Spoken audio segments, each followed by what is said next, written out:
Welcome, everyone. I'm Chris Fair, President of Resonance and founder of Best Cities. With me today for this particular session is Amahl Hazelton from Moment Factory. Excited to dive into and talk a little bit about this idea of experiential urbanism and the future of placemaking.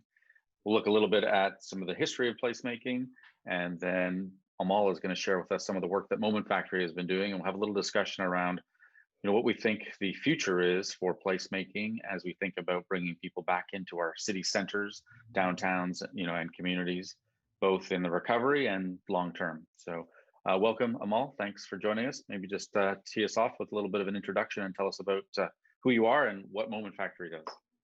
Sure. Thanks, Chris.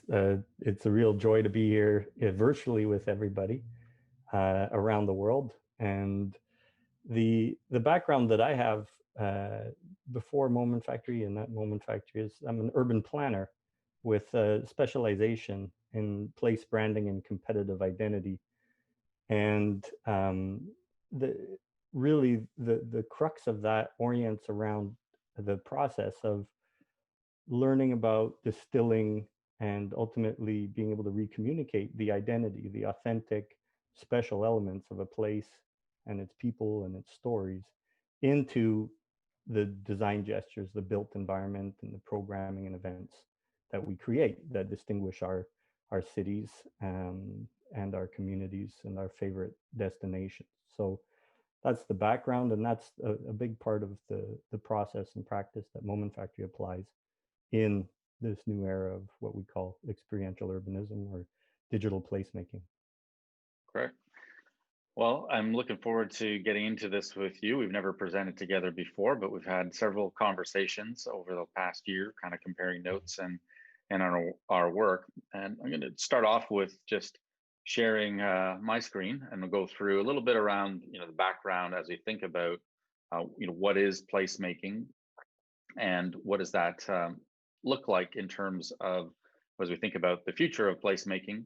And then we'll dive into the work that Amahl has been doing, and we will get into a discussion after that around some of the key principles. So first, I'll look at what is placemaking. I think we're all familiar with it, so we won't spend a lot of time on that. But just some of the work that we've been doing in traditional placemaking at Resonance, and then Amahl will dive into the experiential urbanism that we're talking about and digital placemaking, and we'll have a discussion at the end around those key principles. So I do a lot of talks around placemaking, and that lots of different definitions out there. And this one from MIT that I found to kind of be the most succinct and simple of what do we mean by placemaking? It's a very amorphous term. Everybody believes it's important, but they all have different understandings and definitions of it. But this one I think captures it quite succinctly, where we say that the deliberate shaping of an environment to facilitate social interaction and improve a community's quality of life. So that can mean many, many different ways of executing that objective. I look at some of the most simplest things as we think about, just taking spaces, whether they're laneways or buildings, blank walls, and using art and creative placemaking, as a way to activate those spaces in a new and different way. Of course, you can take it to another level. We're all familiar with public art installations, and looking at how they can enliven and enrich neighborhoods and public spaces in our cities. Some of the more interesting installations are, what we call these sky installations. First started in one of them with the Umbrella project in Portugal, and that's been adapted into many, many different forms and ways of looking at how we can create new spaces within the urban environment as it currently exists with these kinds of installations. There are also sorts of activations around farmers markets. We're all familiar with these, but taking something as simple as a parking lot and activating that with a temporary placemaking initiative, and something that we've done a lot of with different development projects in the past. We're also thinking about community gardens, taking unbuilt spaces, or vacant lots, and activating those as community spaces through the creation of gardens. They're something we're seeing a lot of now in this particular moment as we look at tactical interventions in our streets and urban spaces with pop-up terraces and looking at outdoor dining. This is something that existed before COVID. It's something that's been executed with a lot of success in different cities that are now looking at how they take some of these ideas and reclaim some of these streets and make these things more permanent rather than just a temporary intervention. There are also ideas about pop-up parks. And then something that we've recently did that I'm pretty proud of is Calgary's downtown in East Village was working on creating a game park, of looking at a site that was an old gas station and just taking that, leveling it, taking that asphalt and looking at how do we activate that with basketball, ping pong, hopscotch as a temporary activation in a community space. So these are all different types of placemaking. I think, one story of how I've seen placemaking being activated is actually right behind our office, where I'm sitting today here in Vancouver. This is a laneway project put together by the Downtown Vancouver Business Improvement Association over the last few years of looking at how laneways actually account for about 30% of the public spaces within a city in a downtown core like Vancouver, and how we could recapture those to not only activate them for public use, but also make them safer and more inviting to the public to pass through. And this had an interesting anecdote where the K-pop band from Korea twice, filmed their video "Likey" in this alleyway, and that led to it having more than 500 million views on YouTube. And this has now become an icon within the city and one of the most Instagram places in the entire city, both pre and still even during COVID. You'll find people in this laneway taking their photographs and posting them on Instagram.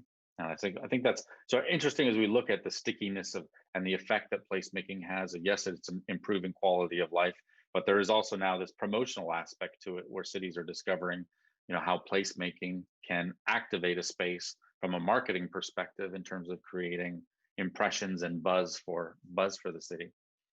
So I think we've also thinking about placemaking is now also being used, as I referenced, on some of those pop-up terraces of how do we use placemaking as a tactic in this moment in time in improving the public realm during the pandemic.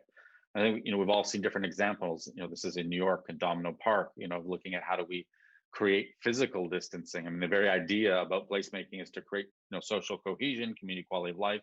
But in this moment in time, a lot of it is around how do we create physical distancing, but still allow people to socialize in our public spaces. There have also been examples of placemaking, being used from a messaging perspective, and this is in Washington D.C., where it painted the Black Lives Matter movement and painted on the streets of Washington D.C. So there are different interventions and ideas of how placemaking is evolving in this particular moment, but I think it's beyond just where we are today. In the next 6 months, it's interesting to think about what is the long-term effect on our cities. We've seen cities like New York, where more than 400,000 people have left Manhattan and the city center. What is going to bring people back to our cities, both first residents, but then also visitors, as we start to embark on first adaptation to the current circumstances, and then eventually into recovery.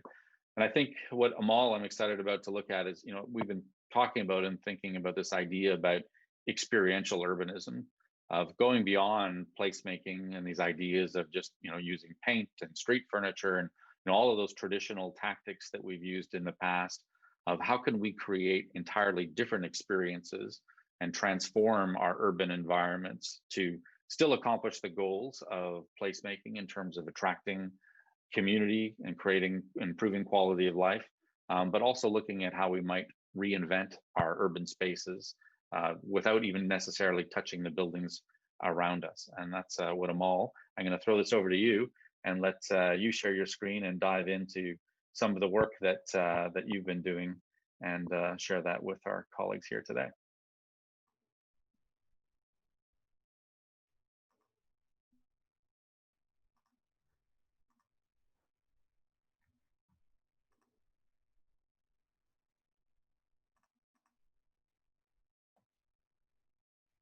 Great, thanks, Chris. When we're looking now at this notion of experiential urbanism and aspects of it that are increasingly being referred to as digital placemaking, it's important to recognize that what we're seeing is not a rupture with the long history of places and society's programming of those spaces. And what we're seeing is an ongoing and natural evolution of our desire and our ability as communities to use storytelling tools of culture and live entertainment and bring those into and express ourselves by employing our architecture, our infrastructure, and our public spaces. And what we're living through right now is an incredibly rapid convergence of the physical with the digital that empowers us to use the very facades, windows, floors, green spaces, public spaces, the very built and natural environments of our cities, our buildings, our plazas and streetscapes, our waterfronts and parks, to tell the stories of our places and our people in all of the key destinations that we would immediately recognize as the economic and cultural drivers of our cities. And so in this practice of placemaking, we've got a new experiential toolkit to add to what we've had that allows us to reinforce the drawing power of existing sites or create new must-see attractions in our communities that will attract and retain the visitors of today and tomorrow.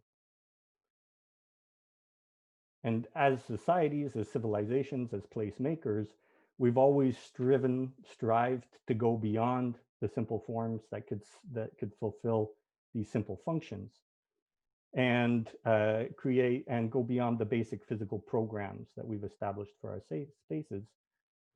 And we've shaped our built environments to be an expression of our times, our places, our peoples, our stories.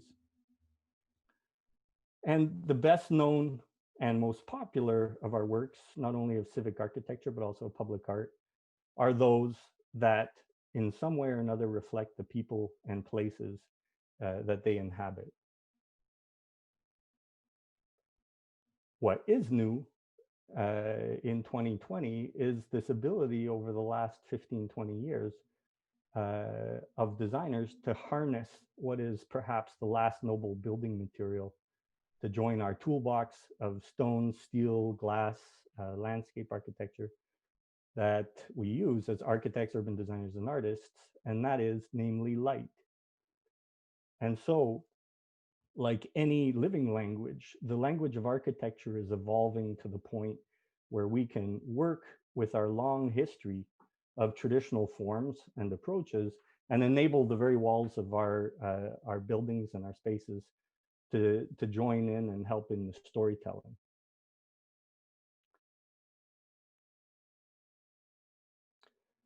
And there's a new generation, not only of display, audiovisual display technologies and things that come into play here, but there's a real question of the enabling infrastructure that we're putting into the streetscapes and parks and buildings of our city. And so there's three components to it really in terms of unleashing the transformational storytelling ability of our spaces.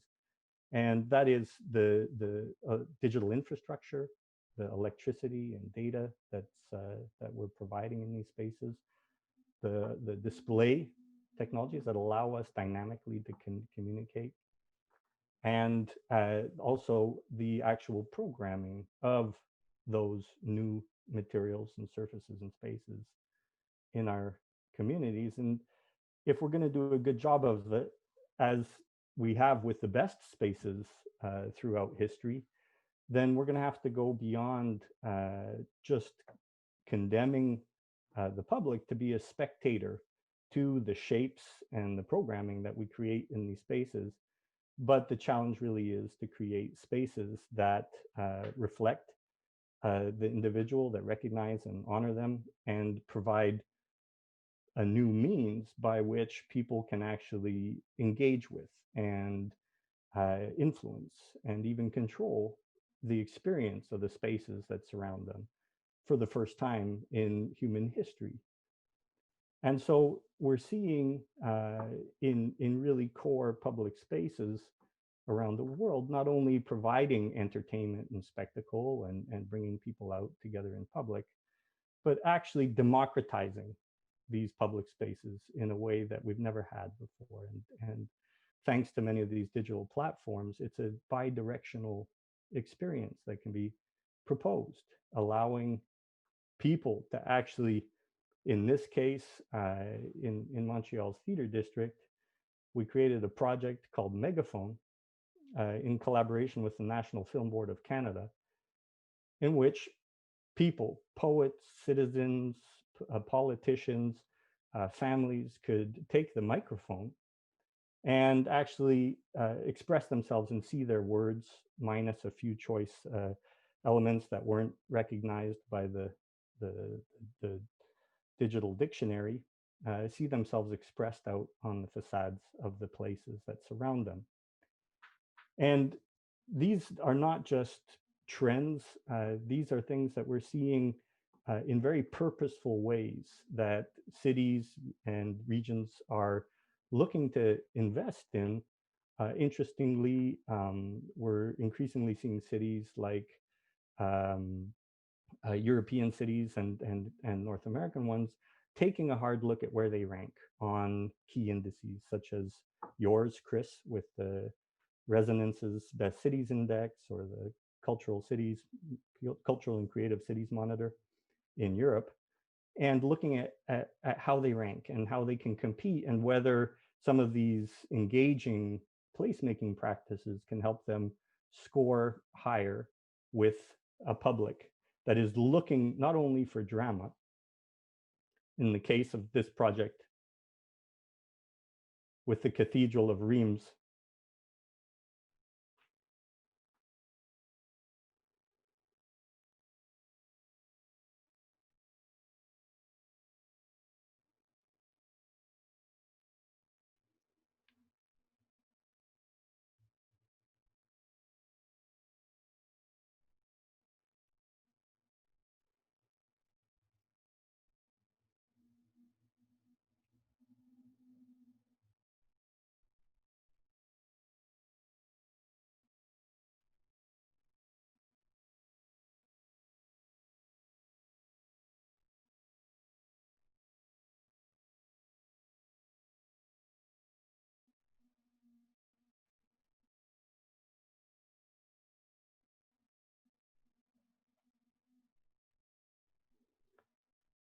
so this project is actually just opening a new phase this fall that was designed entirely during COVID, and goes beyond just the notion of bringing sustained visitorship every night to an urban space and benefiting the region's F&B and hospitality industry, but also creating new mechanisms for engaging with in authentic ways and providing transformative experiences to the public. And so in this case, there's an actual interactive app which allows the public to understand this remarkable facade, which is a building that's been evolving over hundreds of years, 1,000 years, and has celebrated the coronation of 700 years of French kings. And so the public can engage in an app that offers them quizzes that they can actually look to understand the various additions that have been made to the facade with characters and kings from the history of France's long dynasties, and um, and not only experience something, but inform themselves, to educate, and even contribute as they can trace aspects of the facade.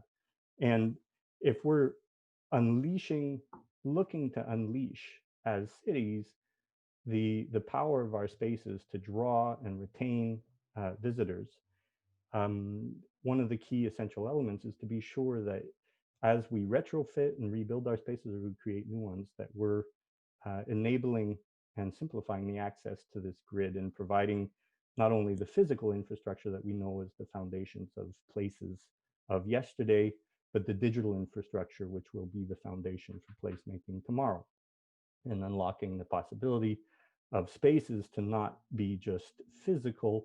In the case of Montreal's Quartier de Spectacle, where prior to joining Moment Factory in 2009, I was the lead project manager for the conception and implementation of this space, where we essentially tried to deliver a hardscaping that offered the digital infrastructure, electricity, and data that designers could use to not only create ambient experiences for the public on a sustained basis through the summer months with a digital fountain that could be programmed in many ways, um, and offer a great backdrop, but also provide a canvas for various types of activations and could be reprogrammed on a constant basis to draw people to the environment, and could be used essentially as a plug and play ground where in which events of all sizes and natures could look at how they could plug into the existing infrastructure and then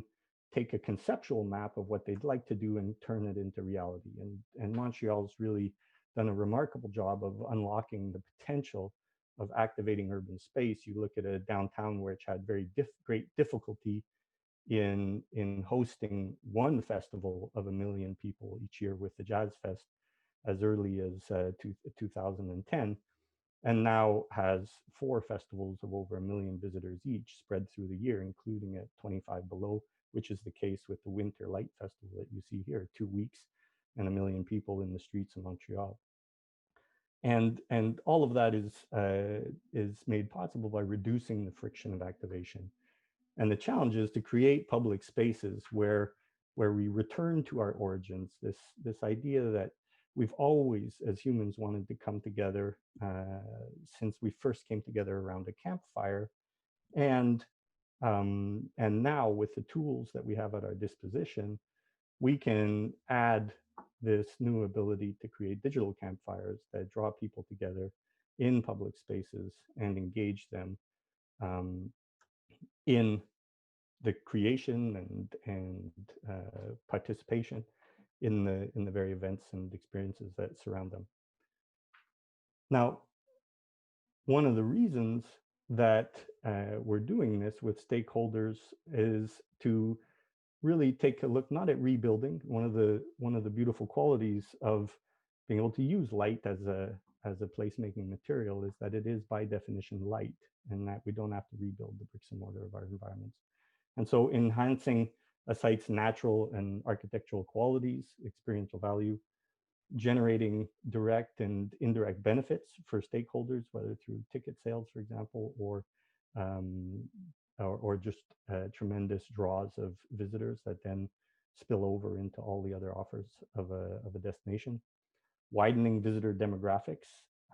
Communities are increasingly competing to attract visitors of all ages and ethnicities, backgrounds, etc., into their communities, and driving job creation and sustainability. And when we are able to travel, stimulating not only day trips and evening trips, but overnight stays and hotel stays within the various levels of travel that can be done now or in normal times.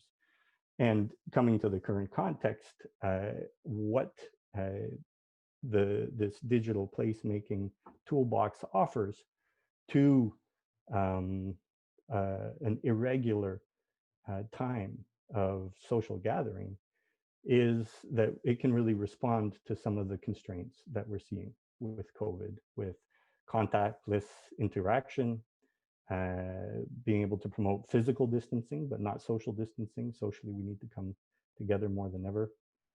Smaller crowds, reducing not only crowds, but also waiting times when somebody does arrive for an experience, being able to plan it ahead of time, have exact times within which they can experience the experience in a public space or even in an interior environment. And the ability of these platforms to be phased in, piloted, to be reprogrammed, and to stay nimble and agile in adapting to our times. And not all of these approaches and solutions need to be invented from scratch. Many of these installations, if we look back at one of the flagship tourist attractions, visitor attractions in 2017 for Canada 150, was the Continuum experience in Ottawa. And over the course of 9 weeks, it attracted over 320,000 visitors, but there were no lineups. People downloaded an exact departure time, they arrived, they scanned themselves in, which you see on the top left. And in terms of creating engagement with these spaces, in this case, people were scanned, and their body scan was actually incorporated in real time directly into the content that they experienced as they moved through this environment, which was a temporarily suspended construction site in downtown Ottawa.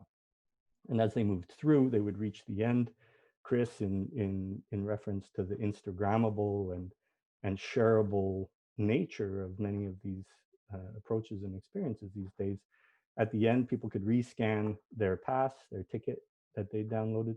And because they were naturally moving through this in groups, their group would appear on the screen, and they could take a photo and share it on social media. And that created this pre, during, and post engagement with the experience that provided opportunities for partnership, not only between the city and the community, but also with third-party and private partners. In this case, Bell, who, when visitors would leave and go home, they could download their own digital avatar and play it back in a little plastic hologram pyramid that they could place on their iPads or iPhones. And so it created this holistic experience within which people stayed in touch with each other, whether they were a city, a brand, or an individual. One of the things that we're really happy we can offer to you at the end of this presentation, you'll be invited to actually immerse yourself in one of the experiences that Moment Factory's created. And that experience is Aura, a multimedia mapping spectacle on the interior of arguably Canada's most impressive cathedral, the Basilica Notre Dame in Montreal. And this installation came online in 2017. And you'll see a little glimpse of it now, but if you do choose to visit it in a few minutes after this presentation, you'll be able to maneuver within it in 3 dimensions and look all around you. And this installation immediately captured the #1 spot on TripAdvisor in 2017 and was unshakable from that position of #1 of 400 things to see and do in Montreal until venues were locked down this spring, at which point the Frederick Law Olmsted designed Mount Royal Park asserted its primacy as people celebrated their favorite places to go in the city. And so here's a little taste of the experience. It starts with a very intimate walk around the perimeter where there's sacred artworks that have been illuminated and highlighted using projection mapping. And the real immersive experience is the complete mapping of the dome of the basilica, and which takes you on a journey through the seasons, through a cycle of life that really underlines and reinforces the spiritual nature, not only of our sacred spaces, but also their role in our life as places of inspiration, meditation, and wonder.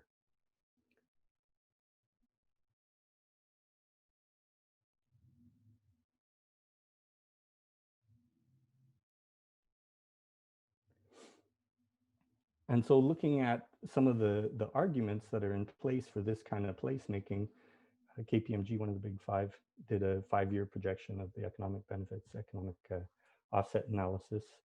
And after 2 years of operation, projected that there'd be upwards of 1,200,000 tickets sold, average visitor spend of $700 per person, and dozens of jobs created, and a net benefit to the city and provincial economy as a whole exceeding $44.5 million, and which represents 10 times more than the project actually cost to design, implement, and operate in its first year of operations.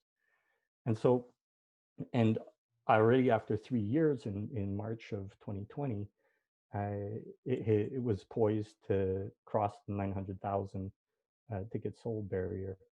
So the project has been exceeding even these projections, but fundamentally has a tremendous impact on the local economy and the region as a whole. And whether we're using these approaches to reconnect in public spaces, using our voices, using our mobile devices, using our movements, our feet, our bodies, um, there's absolutely no question that people will always love using their and programming their public spaces to tell their stories in their communities and unleash this power of place, which has always been intended by the placemakers of all eras to be the voice of the people. And to use that not only to reinforce a destination's ROI or return on investment, but really to deepen the return on emotion, education, experience, engagement, entertainment, and all of that, even in or especially in times of emergency. I'll pass it back to you, Chris. Thanks, Amal. I really like the term you use there around this idea about, this historically we always, gathering around the fire and trying to create these digital campfires, as a way of describing these digital placemaking or experiential urbanism. So I think there, are 4 or 5 kind of key takeaways I wanted to go through with you as we think about whether it's traditional placemaking or digital placemaking. This idea about experiential urbanism, and what does that mean as a term, and what are some of the key principles we should be thinking about, both in the immediate and in the future. I think one was about this idea that I heard that you said that they really they have to be activated. That the idea of just putting paints on wall or public art, without activation is really just decoration. Tell me a little bit about your thoughts on that. Sure. I think in today's era, everybody has a voice, much more of a voice, and many more ways to express their voice than they have in times gone by. And the spaces that we create now cannot be unidirectional deliveries of a place experience to the population. People are hungry to engage. They want to dig in, they want to participate, they want to contribute. People are hungry to dig in, they want to participate, they want to contribute to the experience that surrounds them, whether it's online or on site. And there's nothing holding us back anymore as placemakers from being able to do that, create active, interactive spaces where we can deliver a foundation experience, but people can add to it, people can change it, it will generate or evolve itself over time.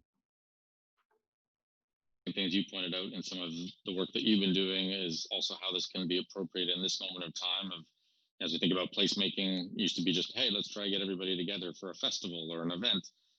Here you're trying to create shared experiences, but at a personal level. So it's not so much necessarily everybody coming together at the same moment. It's people are able to come together, interact with a space, an exhibition or installation on their own, but collectively that adds up to a shared experience. So I think that's kind of an interesting. Yeah, and I think I'll let you introduce the next point about, which is a segue, is that these experiences traditionally there's been a certain informality to it, but take it away. The idea here that, you kind of touched on, maybe a lot of the work or, what we're doing with light is a bit more ephemeral in some senses, and also, more dynamic. And I think that idea about the informality of our public spaces is something from a traditional urban design architecture that, there's a lot of attention paid to the hardscape. And so much of what you're talking about really is less about the hardware, more about the software, even though there's hardware to enable it. But, what are your kind of thoughts there? Well, I think it goes back to that spectrum that we looked at a little earlier in the presentation about the history of architecture and public art as being something timeless that emerged from the imagination of the architect, the artist, and which would ideally never change over time. And to us, this notion of informality, in the sense that we can create experiential platforms that allow for communities and these spaces to be activated on an ongoing basis, uh, on purpose or randomly and accidentally over time. And there's a number of different elements to that. One is that these digital spaces, they require a lot of programming, and you've got two approaches to it. You can create a show, which will be the same thing every time somebody sees it. And you see some very striking and remarkable digital artworks out there, but they will be fundamentally the same experience every time you come back and look at them again. And other ones that are more participative, they cede a little bit of that control to the public domain, and allow people to influence or contribute or change the content and programming that we see. And the other part of that is that's really important is enabling these spaces to live over time, as any great space does, and creating programming frameworks that use big urban data. I didn't include the reference of the Jacques Cartier Bridge interactive illumination that we did, Chris, but you know it fairly well. And that bridge, twice the size of the Eiffel Tower, dominates the landscape of the skyline of Montreal in the daytime, but for almost 100 years had gone black at night. No lighting whatsoever on the bridge. And in 2017, we illuminated it, not just as a programmed artwork, but as a living, breathing mirror of the city and its energy. And so it was interactive on 3 levels. And it was interactive with the city, its seasons, and its citizens. And so with the city, every hour, there's a data show that where the programming is different every single day of the night of the year, and is driven by weather, driven by traffic data, by media, what's going on in the media. And then with the seasons, it changes color every night, depending on the seasons.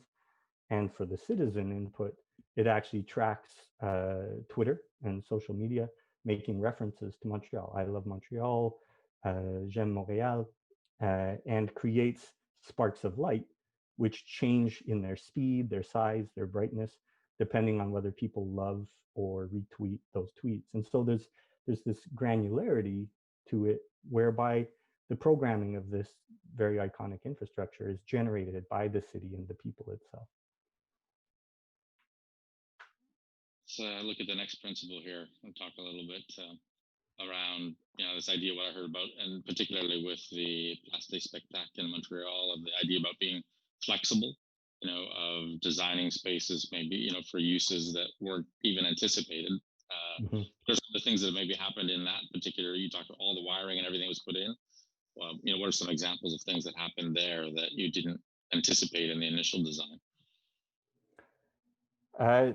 Well, the original design was to be able to strip away the non-experiential costs of occupying public space for events and festivals and things like that. So the first step of designing that redo of downtown was to say, how do these festivals come in? How much space do they need? What kind of electricity data?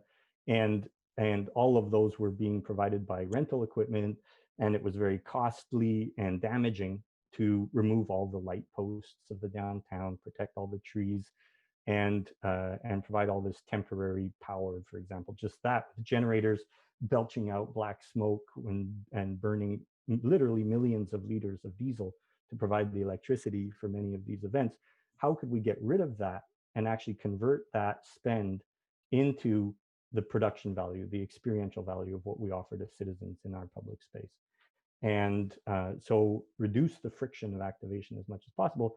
And it was approached from a curatorial approach, which is extremely important. And I see cities around the world doing a better and better job of planning for curation, that big or small, in terms of events and occupations, we want to create flexible, programmable spaces that allow us to come in.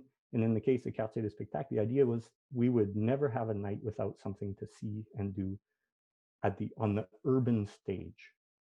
And so creating that, yes, for the big flagship festivals, but filling in all the blanks, we were able to commission, interactive public artworks from great artists, from Moment Factory, did many of them. The initial programming of some of these environments to really showcase everything that could be done with it, create some of the templates and whatnot to be able to occupy them. But then hosts of smaller artists and creators have emerged onto that platform and done remarkable stuff. And with projects of all kinds of budgets and all kinds of scopes and tactile, non-tactile, etc.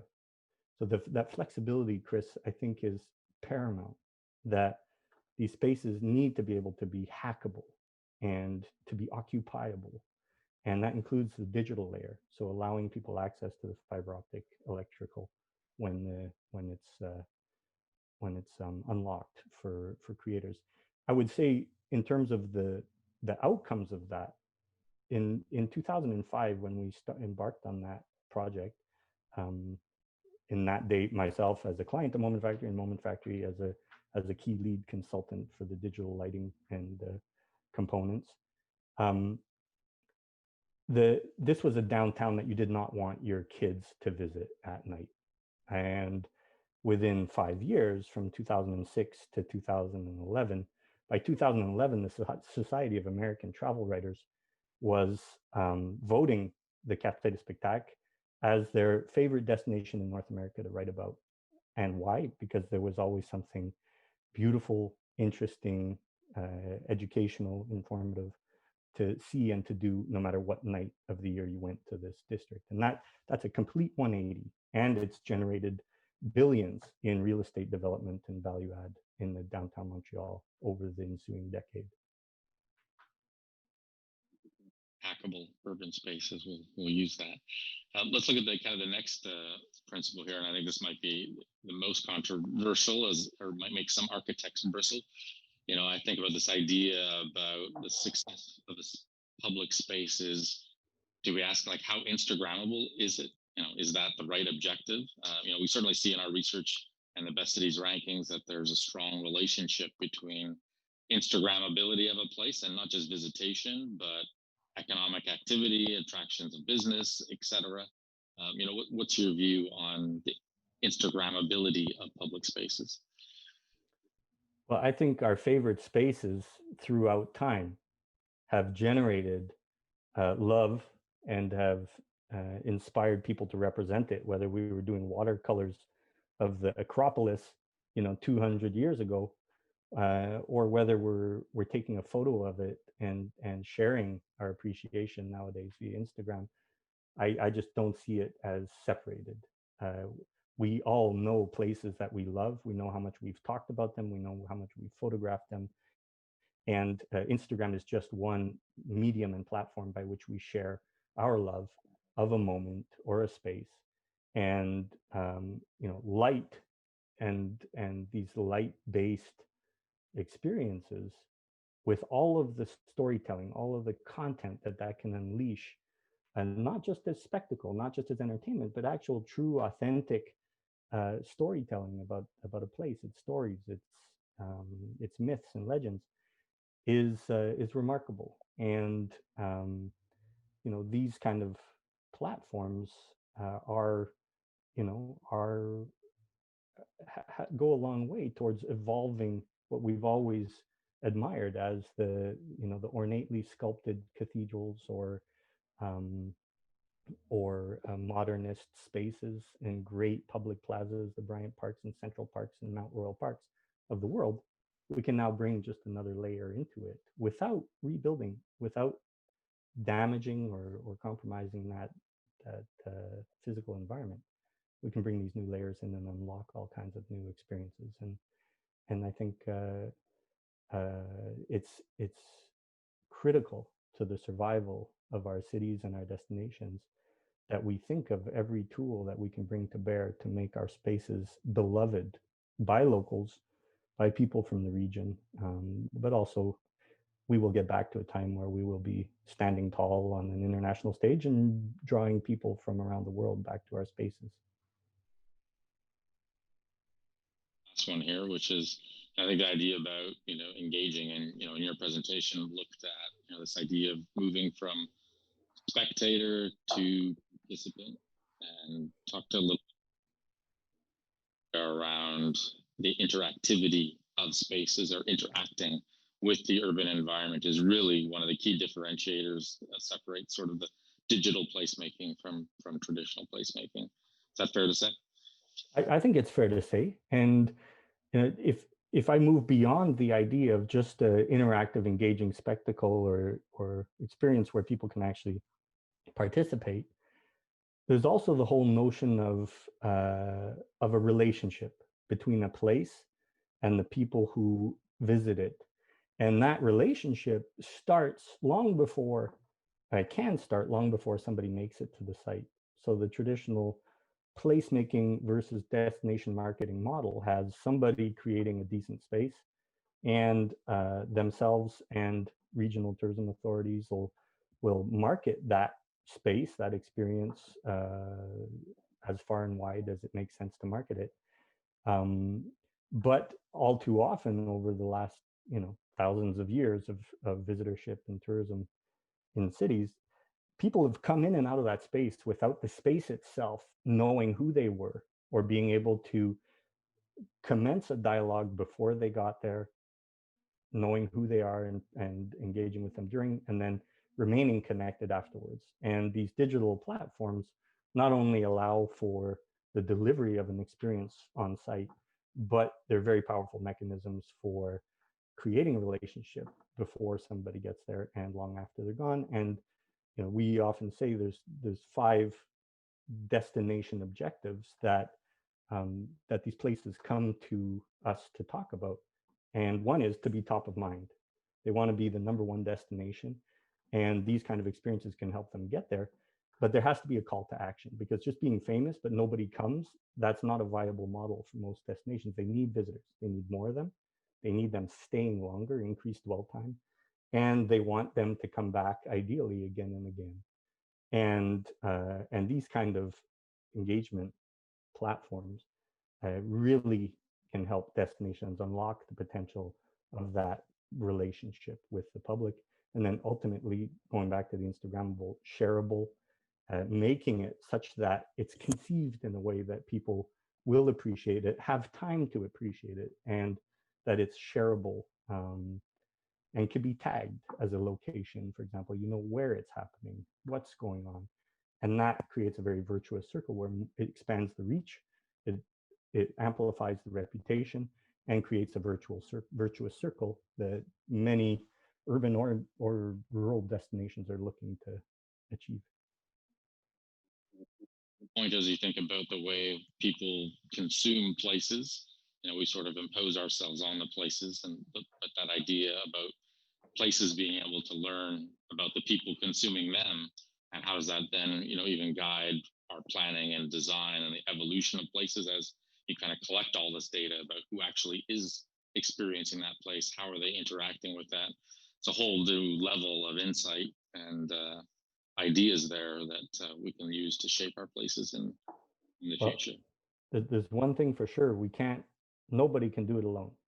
It requires an incredible degree of collaboration between stakeholders, between communities and audiences they're trying to serve, and the designers who can make tomorrow's spaces a reality. And metrics is really, really important part of that, because I haven't met a single architect or urban planner who hasn't struggled with justifying the effort that they make to introduce materiality, introduce form, and provide infrastructure that allows their spaces to be special. And it's a constant battle. And the better of a job that we do in really understanding what a visitor is worth, I think it comes down to that, Chris. What is a visitor worth to your destination? Whether it's a theme park, a shopping center, a public square, a downtown of a city, boy, are we realizing the impact of not having visitors. But if we can design the platforms that can safely and inspirationally offer people experiences, no matter what the time, in like a pandemic like this, we're able to. You know, I'd love to share uh, with your audience at some point, maybe in the question and answer, some of the recent learning through the COVID era. I talked about Rhymes, but we delivered our first project in 20 years, where it's in Beijing, an interactive artificial intelligence experience, immersive, with Baidu, one of the largest AI research companies in the world. And first project ever that nobody, not the client, not our team, ever got on an airplane and burned, all those hydrocarbons and everything flying back and forth over and over again to meet and design and deliver it and operate it. Everything was planned and executed virtually. But it's a site that's offering a real experience to real people with feet on the ground and adapted to the current crisis. So and it's open. It just opened a couple weeks ago, and Rhymes will be opening in a couple weeks. And we've opened new forests in Europe with some of these forest night walks that have opened and are naturally predisposed to being friendly. These activations in public spaces, keeping people dispersed in pods, giving them an informal entry point and exit point to the experience. There's just so many ways that we can, make our spaces more resilient and more attractive, not on a cosmetic superficial layer, but on a really deep, meaningful power to draw people to their story, to their experience.